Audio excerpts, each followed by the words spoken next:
سامعین، پاکستان کے سب سے بڑے میڈیا گروپ جنگ، دی نیوز اور جیو ٹی وی کے زیر اہتمام شائع ہونے والے اخبار جنگ کے معروف کالم نگار جناب ارشاد بھٹی کے کالم اعمال نامہ کے سلسلے کا آج کا کالم پیش خدمت ہے۔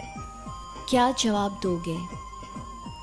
ابھی کل ہی کی بات لگتی ہے کہ قذافی، حسنی مبارک، بن علی اور صدام حسین کے اقتدار کا سورج سوا نیزے پر تھا۔ یہ سب گریٹ لیڈرز تھے۔ ان سے ملنا، بات کرنا کسی اعزاز سے کم نہ تھا۔ جن سے یہ سیدھے منہ بات کر لیتے ان کے چال چلن ہی بدل جایا کرتے۔ ہمارے ایک وزیر اعظم قذافی سے ملنے لیبیا گئے۔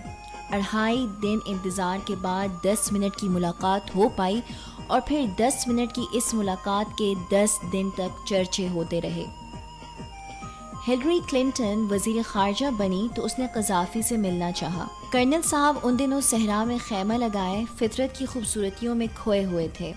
ہفتہ بھر کی خط و کتابت اور ٹیلی فونک رابطوں کے بعد کرنل قذافی نے اپنے چھوٹے بیٹے متسم قذافی کو اس پیغام کے ساتھ امریکہ بھجوا دیا کہ اسے مل لیں، یہ بھی مجھ جتنا ہی بااختیار قذافی ہے۔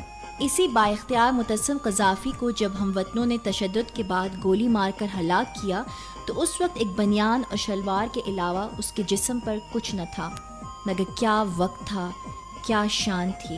قذافی کے ولی عہد بیٹے سیف الاسلام قذافی نے 2010 کی اپنی سالگرہ خوابوں کے جزیرے مونٹیگرو میں منائی۔ یہ وہ جزیرہ ہے کہ جہاں صرف ارب پتی جایا کرتے ہیں اور جہاں 12 مہینے بادل زمین پر بچھے رہتے ہیں۔ سیف الاسلام کے لیے پورا جزیرہ بک تھا۔ دنیا بھر سے اس کے خرچے پر 2000 مہمان وہاں پہنچے۔ صف اول کے فنکار، ہیرے اور سونے کے تاجر، ولی عہد اور شہزادے۔ کون تھا جو سیف الاسلام کو ہیپی برتھ ڈے کہنے نہیں آیا؟ یہ وہی سیف الاسلام تھا جسے ٹونی بلیئر مائی فرینڈ کہہ کر پکارتا تھا، جو ملکہ برطانیہ کا مہمان بن کر کئی مرتبہ شاہی محل میں رہا، جو دنیا بھر سے کوئی چیز خریدتے ہوئے کبھی قیمت نہیں پوچھتا تھا، جس کے لیے خاص طور پر پرفیوم بنائے جاتے اور جو کہیں بھی $1 ارب کی سرمایہ کاری کرنے کا اختیار رکھتا تھا۔ آج وہی سیف الاسلام طرابلس کے 12 فٹ چوڑے اور 16 فٹ لمبے کمرے میں قید ہے اور ایک بیڈ اور 2 جوڑے کپڑوں کے علاوہ اس کے پاس کچھ نہیں۔ بادشاہوں کا بادشاہ کہلانے والا کرنل قذافی اپنے جن لوگوں کو غلیظ کیڑے اور کاکروچ کہتا رہا، انہی کاکروچوں اور غلیظ کیڑوں نے نہ صرف اس کی ننگی لاش سڑکوں پر گھسیٹی بلکہ اسے صحرا میں کسی نامعلوم مقام پر اس وقت دفنایا جب اس کا مردہ جسم پھول کر پھٹنے والا ہو چکا تھا اور بدبو برداشت سے باہر تھی۔ ابھی کل ہی کی بات لگتی ہے کہ ایک دن حسنی مبارک کے بڑے بیٹے جمال مبارک کو نہ جانے کیا سوچی، دوست کی سالگرہ تھی، ایک خاص ذائقے والا کیک کا آرڈر ایک سوئس 7 اسٹار ہوٹل کو دیا، تمام دوستوں کو ایک جہاز میں بٹھایا اور ادھر کیک تیار ہوا اور ادھر یہ سب بھی سوئٹزرلینڈ پہنچ گئے۔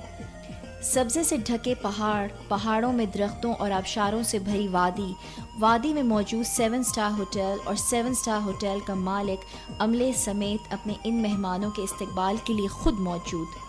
سب کچھ تیار تھا، کیک کٹا، کافی اور سوپ پیا گیا اور 3 گھنٹوں کے بعد یہ قافلہ واپس قاہرہ روانہ ہو گیا۔ آج اسی جمال مبارک کے ہاتھوں میں ہتھکڑیاں ہیں اور وہ کہیں اور نہیں، قاہرہ میں ہی اپنے بھائی کے ساتھ ایک قید خانے میں بند ہے۔ 30 سال تک مصر کے سیاہ و سفید کا مالک حسنی مبارک، جس کے لیے کپڑے تیار کرنے والے اٹالین فیکٹری کو اجازت نہیں تھی کہ وہ کچھ اور بنا سکے، جس کے پاس دنیا بھر کے رہنما اپنے مسائل کے حل کے لیے آیا کرتے تھے، آج وہی حسنی مبارک کینسر کے مرض میں مبتلا ہسپتال میں ہے۔ ہسپتال کے کمرے کو جیل قرار دیا جا چکا ہے اور پوری دنیا اسے لوہے کے پنجرے میں عدالتی پیشیاں بھگتتے دیکھ چکی ہے اور دیکھ رہی ہے۔ تیونس کا راجہ بن علی، جو کبھی اتنا بااختیار تھا کہ اس نے ایک بار اپنے نائی کو نائب وزیر بنا دیا، لیکن جب ایک سبزی فروش کی خود سوزی پر لوگ گھروں سے نکلے تو اسی بن علی کو سعودی عرب کے علاوہ کہیں اور جائے پناہ نہ ملی۔ سونے کے برتنوں میں کھانے کی شوقین، نئی گاڑیوں اور جدید اسلحے کی شیدائی اور اقتدار کی خاطر داماد تک کو مار دینے والے، چرواہے کے بیٹے اور سوتیلے باغ کے ظلم و ستم سے تنگ آ کر بغداد آنے والے صدام حسین کے چوہے کے بل جیسی چند فٹ کی سرنگ سے پھانسی گھاٹ تک کے مناظر۔ کہاں گئے یہ سب بادشاہ؟ کہاں گئی ان کی بادشاہتیں، کیا ہوا ان کی دانائیوں اور حکمتوں کو، اور کیسے مٹی میں مل گئے یہ سب ناز نخرے۔ کل جو سب کچھ تھے آج وہ ڈھونڈنے سے بھی نہیں مل رہے۔ فرمان الہی ہے کہ سب نے فنا ہو جانا ہے، صرف اللہ تعالیٰ کی ذات باقی رہے گی۔ حضرت علی رضی اللہ تعالیٰ عنہ سے کسی نے کہا بہت پریشان ہوں۔ فرمایا کیوں؟ وہ کہنے لگا سمجھ میں نہیں آ رہا کہ اس دنیا کے لیے کتنا کچھ کروں اور آخرت کے لیے کتنا کچھ کروں۔ فرمایا اس میں پریشانی کی کیا بات ہے، جتنا یہاں دنیا میں رہنا ہے اتنا اس کے لیے کرو، اور جتنا وہاں رہنا ہے اتنا اس کے لیے کرو۔ آج دل تو چاہ رہا ہے کہ اپنے قذافیوں، حسنی مبارکوں، صداموں، ان سب کے چہیتوں کو بتاؤں کہ مٹھی خواہ ٹارزن کی بھی ہو وقت کو پھسلنے سے روک نہیں سکتی، طاقت فرعون کی بھی ہو اور دولت قارون سے زیادہ ہی کیوں نہ ہو، جب سورج ڈھلنے کا وقت آتا ہے تو اندھیرے خواہ رات کے ہوں یا قبر کے آ کے ہی رہتے ہیں۔ آج دل تو چاہ رہا ہے کہ اپنے لوکل قذافیوں، حسنی مبارکوں اور صداموں، ان کے جمال مبارکوں اور سیف الاسلاموں سے کہوں کہ تم سے زیادہ طاقتور اور عقل والے ہو کر بھی جب وہ کچھ بچا نہ پائے تو دراز رسی کے کھچنے پر تم کیا کرو گے؟ ان کی دولتیں اور جاہ و جلال جب ان کے کسی کام نہ آئیں تو سوئس بینکوں میں پڑے ڈالرز اور دنیا بھر میں پھیلے تمہارے عیش کدے کیا تمہیں بچا لیں گے؟ اور میرے بعد کوئی نبی ہوتا تو وہ عمر ہوتا رضی اللہ تعالیٰ عنہ۔ رسول خدا صلی اللہ علیہ وآلہ وسلم کا وہی عمر فاروق رضی اللہ تعالیٰ عنہ جب فرات کے کنارے بھوک سے مرنے والے کتے کی جواب دہی سے خوف زدہ ہے، تو تم اپنی 67 سالہ عوامی قتل و غارت اور لوٹ کھسوٹ کا کیا جواب دو گے؟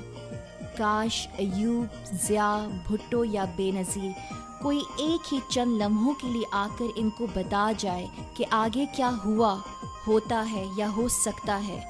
لیکن چونکہ تاریخ کا سب سے بڑا سبق ہی یہی ہے کہ تاریخ سے کسی نے سبق نہیں سیکھا، اس لیے مجھے تو یہی لگتا ہے کہ جب تک یہ گردنیں موجود ہیں ان گردنوں سے سریے نہیں نکلیں گے۔